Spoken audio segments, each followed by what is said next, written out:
We're following new developments in the train derailment and toxic chemical spill in Ohio. The National Transportation Safety Board confirms it will release its preliminary report tomorrow, nearly 3 weeks after the wreck. That will coincide with a visit by the Transportation Secretary Pete Buttigieg to the area. CNN's Miguel Marquez has more on this unfolding disaster and the urgent health concerns. A massive effort underway to clean up creeks and water flowing in and around East Palestine, Ohio. It is decimating our businesses. It's dirty, difficult, and slow-going work. For those living here, building trust that the water and air is safe, as slow-going as the cleanup itself. It took, I think, Norfolk Southern 3 days, 4 days, for us to get a partial list. Vinyl chloride, butyl acrylate, and benzene residue, and combustible liquids. What the hell are combustible liquids? You know, it could be anything. The makings of this disaster appears to have started somewhere between Alliance, Ohio, and the derailment in East Palestine. Surveillance video of the train in Alliance shows no signs of sparks coming from its wheels. There is a detector in Sebring, Ohio, that would indicate overheat, a so-called hot box detector. It's unclear if it detected any overheat, but in Salem, Ohio, just 13 miles further along, surveillance video clearly shows sparks and bright lights coming from under a rail car at about the halfway point of the train. There is another hot box detector just down the track from where the surveillance video was taken, but it's not clear if it detected an overheat either. If it did, both the conductor and dispatcher would have been alerted to a heating issue. The NTSB said shortly before the derailment, a wayside defect detector alerted the crew to a mechanical issue. CNN estimates, based on the timestamps of the surveillance videos and distances between towns the train would have been traveling, an average of 49 miles per hour between Alliance and Salem, Ohio, then slowed to an average of 29 miles per hour between Salem and East Palestine. Still not clear why it slowed.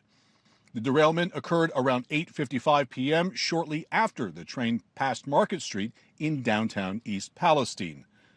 The EPA now ordering Norfolk Southern to pay for and clean up the entire disaster zone. They have to put together a work plan that's going to be very prescriptive in terms of all of the cleanup, how they will do it, and the radius of that cleanup. They also have to explain to us, how they'll pay for it. All of this as former President Trump visits East Palestine, an area of Ohio where he still enjoys enormous support. The community has shown the tough and resilient heart of America, and that's what it is. This is really America right here.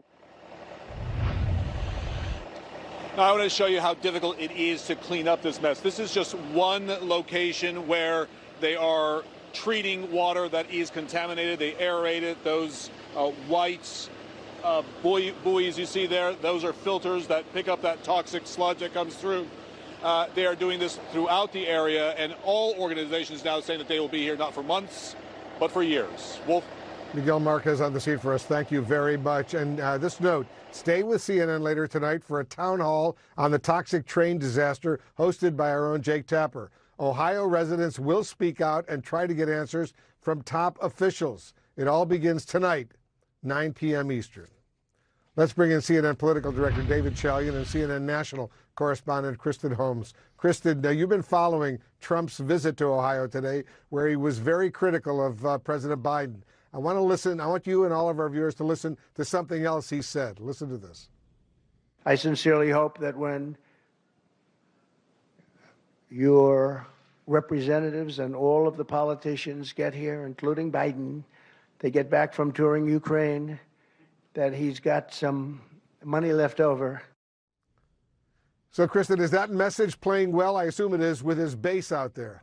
Well, if it absolutely is. I mean, we'd already heard from the mayor, that man that was standing right behind Trump in that clip you just played, who spoke on Fox News. He's a Trump supporter, and he basically lashed out at Biden for going to Ukraine, for spending money in Ukraine, when he said, this again is the mayor of East Palestine, said that they still needed help on the ground there, that Biden hadn't been on the ground there. And this is really part of what Trump's advisors were hoping to accomplish with this trip, to contrast former President Trump and President Biden and really highlight Trump's America First agenda that he has routinely pushed.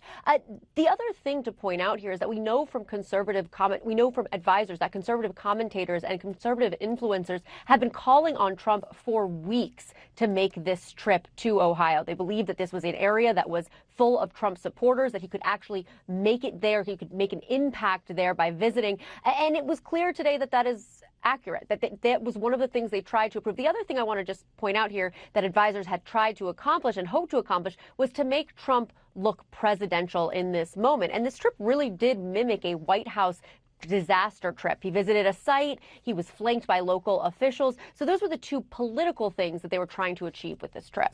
And David, I'm curious what you think, politically speaking, should President Biden go to East Palestine now?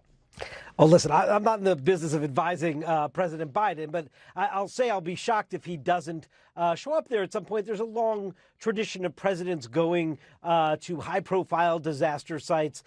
This president is well known for his empathy and trying to give voice to those that are afflicted by something like this tragedy in Ohio and the comfort of a nation. That goes sort of across parties here. Listen, Joe Biden may do that, and it would be irrespective of the politics. I don't know if Donald Trump would have made this trip if it weren't in as friendly Trump territory. I mean, this was the way Trump likes it, right? A resounding welcome for him. He's extraordinarily popular there. Kristen noted that his advisors are eager to make him look presidential. It just reminds you of the unprecedented nature of the Trump candidacy. He was president, so he actually has been presidential, if you will, with the trappings of the office and all of it before for the country to see. The fact that his advisors think they need to recreate that image for Republican primary voters is interesting insight into where they think things stand.